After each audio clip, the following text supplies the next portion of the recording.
this video review is for Ghost of the Heart by Catherine Friend. If you want to check out my review, I have just posted that. So if you're on YouTube, there's a link in the description below, and if you're on my blog, there's a link within the post. And this is the video review. So, Ghost of the Heart by Catherine Friend. This was brilliant. It was really brilliant. Gwen does not believe in ghosts, time travel, or aliens. I mean, who doesn't? Who doesn't, right?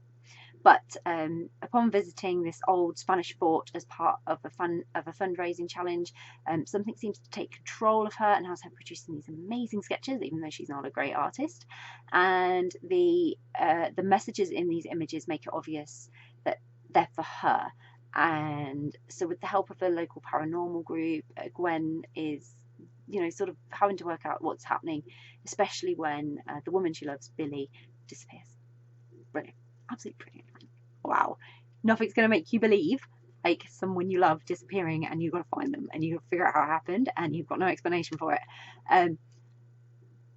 I am one of these people that is very, very curious and intrigued about ghosts, time travel, and aliens. Like, definitely a believer. And so this story held a lot of promise, and I'm really glad to share that it didn't disappoint either. I loved Gwen because she just didn't believe in anything. It's like, yeah, you're going to believe by the end, Gwen, you're going to believe by the end. She was just such a non-believer, and something was out to prove her wrong. Maybe not on all accounts, but enough to make her think twice about her beliefs. And I loved that even though it was completely obvious that something paranormal had happened to her, she was still convinced it was some kind of trick by these people, and that it couldn't possibly be real. And she just, the logic in her came out, and it was just, I was brilliant.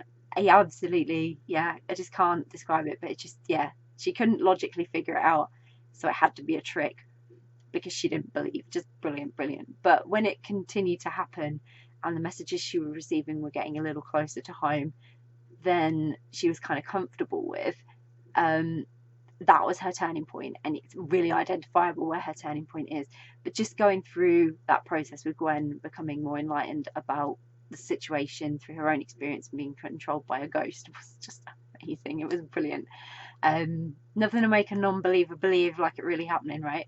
But when things started heating up and Billy disappeared, Gwen was really challenged with facing the possibility of time travel as well. So she'd kind of got past the ghost thing, and then she had to totally deal with something else as well. So while I think this one was a bit harder for her, I admired the way that because of the experience with the ghost, she was willing to believe and try, albeit somewhat hesitantly, and she needed a lot of encouragement from things being sort of taken out of her control and forcing her to do things. And so I loved how once she knew it was possible, she kind of just embraced the experience and went for it. It made me very excited about what the future could hold for Gwen and Billy. So I really enjoyed the story. I hope there's going to be more from these two in future, because there is still so much that Gwen needs to experience now that she's a believer, if you want to call it that. She's got a little way to go, but I think a couple more experiences might help her with that, and that would be really exciting to join her on that journey. So I hope we do meet Gwen and Billy again in future stories. But I really enjoyed it. It was really fun and absolutely brilliant, and I really hope you're going to enjoy it too. So I'll pop a link in the description so you can grab a copy of Ghost of the Heart by Catherine Friend, which I hope you will. If you've read Ghost of the Heart, would love to know what you thought of it, so please do share and let us know. If you haven't read it yet but you're planning to read it, it's on your to be read list, or you're now super intrigued and thinking, yeah, I'm going to give that story a go, that sounds fun. And then again, please do let us know, because it's always great to find out what you're interested in reading. And if you do read it, I hope you really have a lot of fun reading it, and hope you really enjoy it, joining Gwen on her experience, and just hope you have a great time. Bye.